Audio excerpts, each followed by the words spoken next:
સાહેબ ટ્રાફિક નથી સાહેબ, મોટું ગ્રાઉન્ડ છે, આ રોડ ઉપર જ પ્રશ્ન થશે કારણ વગરનો. એક ટ્રેક્ટર લઈ લઈએ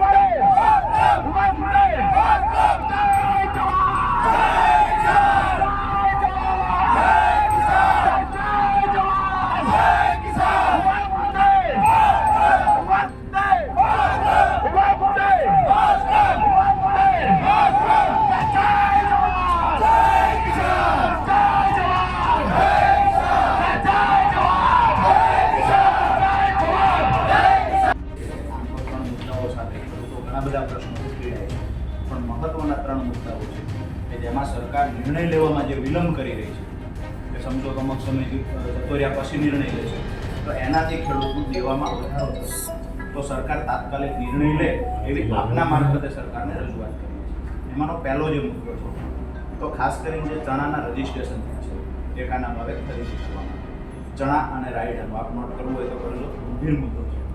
ચણાના રજીસ્ટ્રેશન કરવામાં આવ્યા, રાયડાના રજીસ્ટ્રેશન કરવામાં આવ્યા, ત્યાર પછી 1 મહિને સેટેલાઇટથી ફોટા લેવામાં આવ્યા અને ખેડૂતને મેસેજ આપ્યો કે અમે સેટેલાઇટથી ફોટા લીધા તો તમારા ખેતરમાં અમને પાક દેખાયો નથી, એટલે તમારું રજીસ્ટ્રેશન અમે રદ કરીએ છીએ, બ્લોક કરીએ. સુરેન્દ્રનગર જિલ્લામાં 6000 કરતાં વધારે રજીસ્ટ્રેશન બ્લોક કર્યા. રાયડાના ઓલ ઓવર ગુજરાતમાં રાયડાના 45000 રજીસ્ટ્રેશન બ્લોક કર્યા છે. 65000થી વધારે ચણાના રજીસ્ટ્રેશન, મતલબ ઓલ ઓવર ગુજરાતમાંથી 1,10,000 રજીસ્ટ્રેશન બ્લોક કરે કે તમારે ત્યાં સેટેલાઇટથી ફોટો. હવે સાહેબ 1 મહિના ગયા પછી કોઈના ખેતરમાં ફોટો લેવામાં આવે તો સ્વાભાવિક છે ત્યાં આપણે આપ પણ પટેલ સાહેબ છો એટલે મારા ખ્યાલથી ખેડૂત જ છો, બરાબર? તો કોઈના ખેતરમાં 1 મહિના પછી સાહેબ કોઈ ફોટો પાડવા જશે સેટેલાઇટથી તો ત્યાં પાક હશે? બિલકુલ ના હોય. બીજી વાત આપ પણ જાણો છો, ગુજરાતમાં 12,000 કરતાં વધારે ગામડાઓમાં પ્રમોલિગેશન, જેની હજારો અરજીઓ આજ પણ પેન્ડિંગ પડી છે કે કોઈનું ખેતર અહીંથી આ જગ્યાએ જતું રહ્યું, કોઈના ક્ષેત્રફળમાં ફેરફાર થયો, કોઈની આકૃતિમાં ફેરફાર થઈ ગયો. એ અરજીઓનો તો હજુ નિકાલ નથી થયો. અને સેટેલાઇટથી જે સર્વે નંબર ચેક કરવામાં આવ્યા તો ખરેખર ખેડૂતની ફરિયાદ છે કે અમારું ખેતર જ બદલાઈ ગયું છે, અમારો સર્વે નંબર જ્યાં બતાવવામાં આવ્યો છે ત્યાં નથી, પ્રમોલિગેશનમાં ભૂલ ભરેલી માપણી થઈ છે. તો જ્યારે સેટેલાઇટથી ફોટા લીધા હશે ત્યારે એ જ ખેતરના લીધા કે ભૂલ ભરેલી માપણી હતી એના લીધા એ પણ ખબર નથી. એટલે અમારી પહેલી માંગણી એ છે કે જે ચણાની રજીસ્ટ્રેશન રાયડા અને ચણામાં બ્લોક કરવામાં આવ્યા છે એ તાત્કાલિક અનબ્લોક કરવામાં આવે. ક્યાંક એમને ડાઉટ છે સરકારને કે ખરેખર આ રજીસ્ટ્રેશન જે થયું છે કોઈ વેપારીએ કર્યું છે, ખેડૂતે નથી કર્યું. આવો જો ડાઉટ હોય તો એ ગ્રામ પંચાયતના તલાટી પાસેથી દાખલો મંગાવવામાં આવે કે ભાઈ તલાટી લખી દે કે હા ખરેખર આ ખેડૂતે ચણાનું વાવેતર કરેલું. ઓકે, એની સાથે ચણાની જ છે બે રજૂઆત છે કે આ વખતે પહેલી વાર એવું થયું કે માત્ર 90 મણ ચણાની ખરીદી કરે છે. અમારી માંગણી છે મિનિમમ 200 મણની ખરીદી. અધર જણસમાં 200 મણ થાય જ છે, તો ચણામાં 200 મણ થવી જોઈએ. આપણા સૌરાષ્ટ્રમાં ખાસ કરીને લગભગ બધા વિસ્તારમાં છે 200 મણથી વધારે ચણા ખેડૂતોને થાય છે. આ વિસ્તારમાં સમજો મૂળી થાન ચોટીલા હોય તો 150, 200 હા 150 અમે સમજો સાહેબ કે 150 મણ ચણા જેને થયા છે એ 90 મણ ટેકાના ભાવે વેચવા જશે. બાકીના ચણા મૂળી તાલુકામાં 50 કિલોમીટર સુધી કોઈ એપીએમસીમાં ચણા લેતું નથી, તો બાકીના 30, 40, 50 મણ ચણા વધ્યા દિવસે હળવદ દેવા જશે અથવા તો રાજકોટ વેચવા જશે. તો ક્વોન્ટિટીમાં તાત્કાલિક ધોરણે વધારો કરવામાં આવે.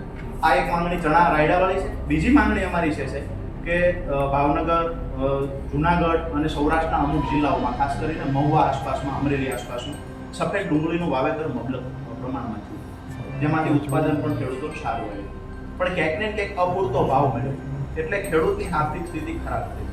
વારંવાર ત્યાં રજૂઆતો થઈ છે અને એક પ્રદેશ નેતા ખેડૂતોના હોવાના નાતે મારી પણ નૈતિક જવાબદારી બને છે. એક ખેડૂત અમારો ભાઈ છે તો અમારી જવાબદારી બને કે ભૂતકાળમાં સરકારે એ લોકોને સબસિડી એટલે કે સહાય પેટે મદદ કરી છે કે પ્રતિ કિલોએ જ્યારે ભાવ નથી મળ્યા સફેદ ડુંગળીના તો પ્રતિ કિલોએ સરકારે 2-5 રૂપિયાની મદદ કરી છે.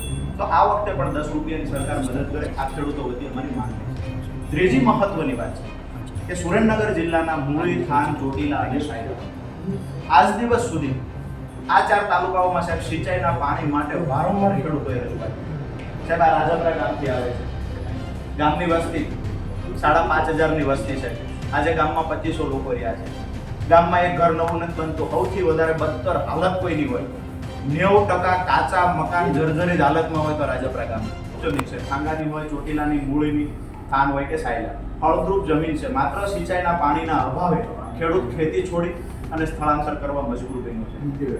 તમે અહીંયા ખુરશી પર બેઠા છો, બરાબર છે. હું તો એવું સાહેબ સમજુ છું, રાજનીતિને સાઈડમાં મૂકીને, કે ભગવાને આપણને પૃથ્વી પર મોકલ્યા છે, કાંઈક એવું કામ કરીએ કે જેના કારણે આવનારી 2-5 પેઢીઓ સુધી આપણને યાદ કરે. અને આપ અહીંથી કરી શકો એવું છે, અથવા સરકાર પાસે રજૂઆત કરીને કરાવી શકો એવું છે. સિંચાઈના પાણીની આ ચારેય તાલુકામાં દરેક ગામ સુધી સિંચાઈનું પાણી પહોંચે. સાહેબ, અમારા ખેડૂતને 2000-5000ની કોઈ સહાય માટે લાઈનમાં નથી ઉતરવું. અમારે માત્ર સિંચાઈનું પાણી જોઈએ છે. આવનાર સમયમાં આ મુદ્દાને લઈને અમે આક્રમકતાથી એટલે સાહેબ લડવા મજબૂર થવાના છીએ. ગામડે ગામડે મિટિંગો કરીએ, સભા કરીએ. પણ જો સરકાર નિર્ણય લેશે તો અમે માનીએ છીએ કે સરકારનો તો આભાર માનીશું, પણ ખેડૂતોનો જે બીજી દિશામાં સમય વ્યર્થ થશે, સભાઓમાં, મિટિંગોમાં, આંદોલનમાં, રજૂઆતમાં, તો ખેતી છોડી અને ખેડૂત રોડ પર ન આવે ને, આ પણ હું તમારી પાસે અપેક્ષા રાખીએ છીએ. મૂળી તાલુકામાં આજે જે સૌની યોજના મારફતે મૂળી તાલુકાના 25 ગામના તળાવ ભરવાની વાત છે, બરાબર છે.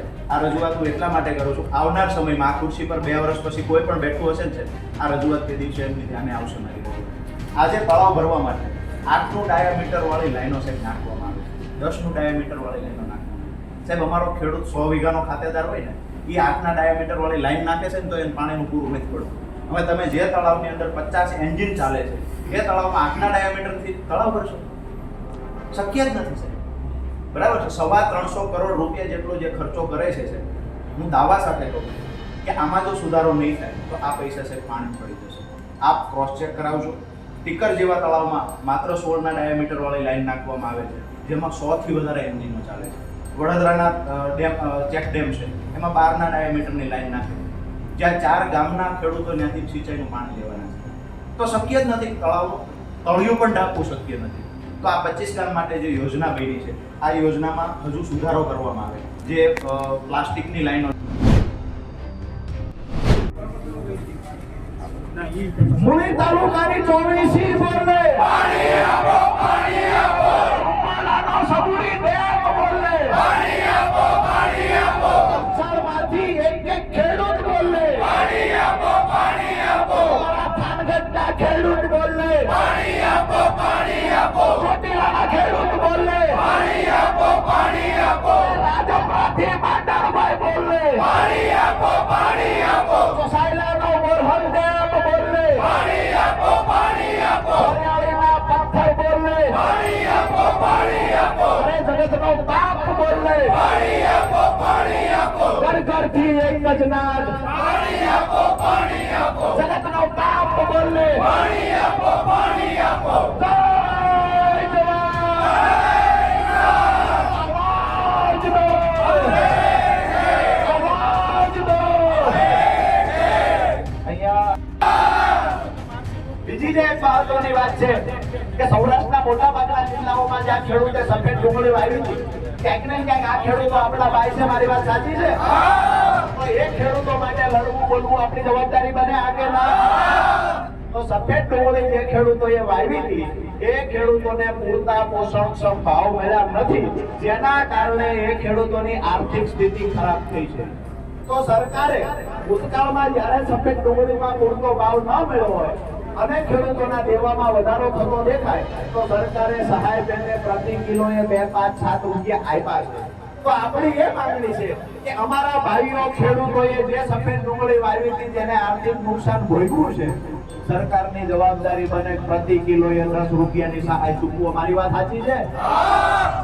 ત્રીજી માંગણી આપણી સૌથી મહત્વની છે કે સાયલા તાલુકો હોય, મૂળી તાલુકો, થાનગઢ તાલુકો હોય કે ચોટીલા તાલુકો, આ ચારેય તાલુકાના ખેડૂતો આજે સિંચાઈના પાણી માટે વલખા મારે છે. આઝાદીના 77 વર્ષ પછી આપણો જગતનો બાપ જેને કહેવામાં આવે છે, આપણો ખેડૂત આઝાદીના 77 વર્ષ પછી પોતાની ખેતી છોડે છે, પોતાનું ગામડું છોડે છે અને કોકના કારખાનાનો મજૂર બનવા માટે લાચાર છે. તો આ ખેડૂતોને દેણામાંથી બહાર કાઢવા હોય તો એક જ વિકલ્પ છે. શું છે? પાણી. તો સિંચાઈનું પાણી દરેક ખેડૂતના ખેતર સુધી પહોંચે, આ લાગણી અને માંગણી ખેડૂતોની છે. અમારા ખેડૂતોનું અસ્તિત્વ બચાવવા માટે, અમારા ગામડા બચાવવા માટે પાણીની લડાઈ આર પારની લડાઈ છે અને આ વિસ્તારનો ખેડૂત આર પારની લડાઈ લડવા તૈયાર છે આ કે ના? આજે અમે આ લડાઈના શ્રી ગણેશ કરીએ છીએ. હવે ગામડે ગામડે આજે કલેક્ટર સાહેબને પણ આપણે કહેવાના છીએ કે ગામડે ગામડે હવે અમારી સભાઓ ચાલુ કરશું.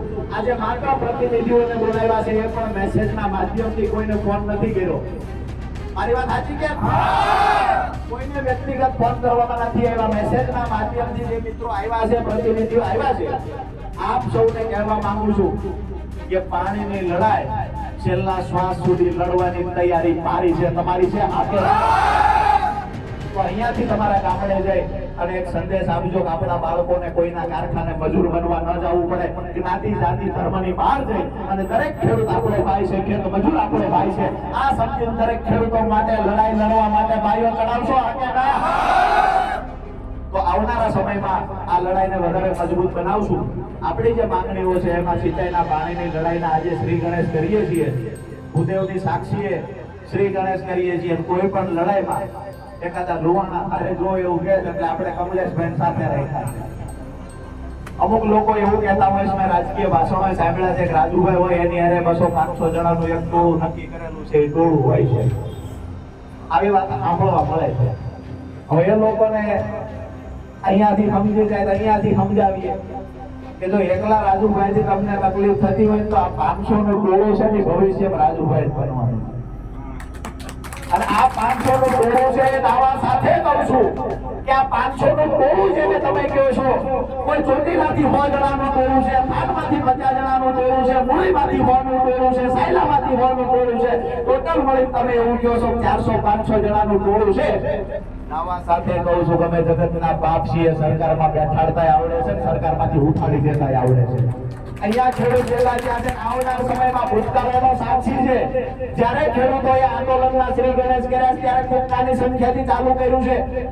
ઇતિહાસ તમે ચેક કરી લેજો. 84 નો હોય તે ભલે, 86 નો હોય તે ભલે, જેને પણ આ કાંડ એ વખતે કર્યા હતા, ઇતિહાસ ચેક કરી લે કે આ જગતનો પાપ છે. અહીંયાથી શ્રી ગણેશ કર્યા છે. જો પરિણામ નહીં મળે ને તો આવનાર દિવસોમાં ગાંધીનગરમાં સત્તામાં બેઠેલા લોકોની ખુરશીના પાયા ભાંગી નાખવાની જણાવા છે.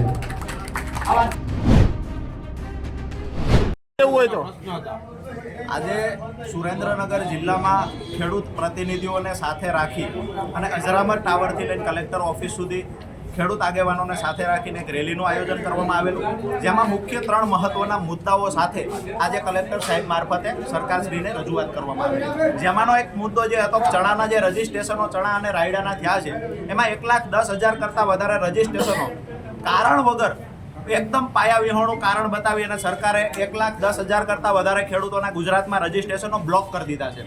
આ બ્લોક થયેલા રજીસ્ટ્રેશનો અનબ્લોક કરવા માટે થઈ અને રજૂઆત હતી. એની સાથે ચણાની જે ક્વોન્ટિટી છે માત્ર ને માત્ર 90 મણની ખરીદી કરવામાં આવે છે, જ્યારે 200 મણથી વધારે ચણા તમામ ખેડૂતોને થાય છે.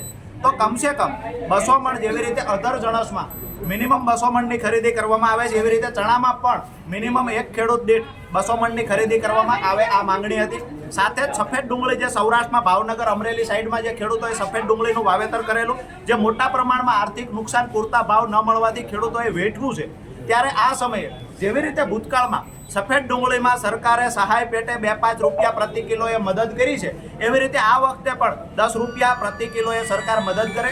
અને ત્રીજી મહત્વની જે માંગ હતી કે સૌરાષ્ટ્રમાં સિંચાઈના પાણીના અભાવે ગામડાઓ ભાંગી રહ્યા છે, ખેડૂતો ખેતી છોડીને કોઈના કારખાનાનો મજૂર બનવા માટે લાચાર છે. સુરેન્દ્રનગર જિલ્લાની વાત કરીએ તો થાનગઢ, ચોટીલા, સાયલા અને મૂળી સહિત 250થી વધારે ગામડાઓના ખેડૂતો ખેતી છોડી અને સિટીમાં કોઈના કારખાનાના મજૂર બનવા માટે લાચાર થયા છે. ખેડૂત ખેતી છોડી રહ્યો છે, ગામડું ભાંગી રહ્યું છે. આ સમયે અમે કલેક્ટર મારફતે સરકારને રજૂઆત કરી છે કે આવનાર સમયમાં સિંચાઈનું પાણી ખેડૂતોના ખેતર સુધી પહોંચે આ વ્યવસ્થા સરકાર કરે, અગર અન્યથા ખેડૂત ખેતી છોડી અને આંદોલનનો રસ્તો અપનાવવા માટે પણ મજબૂર બનશે. સુરેન્દ્રનગર જિલ્લામાં કેટલા ખેડૂતોના રજીસ્ટ્રેશન રદ થયા? સુરેન્દ્રનગર જિલ્લામાં 6,300 કરતાં વધારે ખેડૂતોના રજીસ્ટ્રેશનો રદ થયા છે, અને એ પણ પાયા વિહોણા કારણથી, કોઈ કારણ યોગ્ય નથી. સેટેલાઇટથી જે માપણી થઈ છે, પ્રમોલિગેશન થયું છે, જેમાં ભૂલ ભરેલી પ્રમોલિગેશન છે. તો કયા આધારે સરકારે નક્કી કર્યું પરફેક્ટ આ સર્વે નંબર જ એ ખેડૂતનો છે? પ્રમોલિગેશનમાં ભૂલ થઈ છે, ખેડૂતના ખેતરો બદલાઈ ગયા છે, આકૃતિ બદલાઈ ગઈ છે, ક્ષેત્રફળ બદલાઈ ગયું છે. 1 મહિના પછી કહેવામાં આવે કે તમારા ખેતરમાં પાક નથી, તો 1 મહિના સુધી શું ખેડૂત પોતાના ખેતરમાં પાક સાચવીને રાખશે કે સેટેલાઇટથી ક્યારે સરકાર તસવીર લે છે એ સમય સુધી પાક સાચવી નાખો એટલે એકદમ પાયા વિહોણી વાત છે. સરકારની કૃષિ વિરોધી નીતિ અને યોગ્ય સમયે નિર્ણય લેવાના અભાવના કારણે ગુજરાતનો ખેડૂત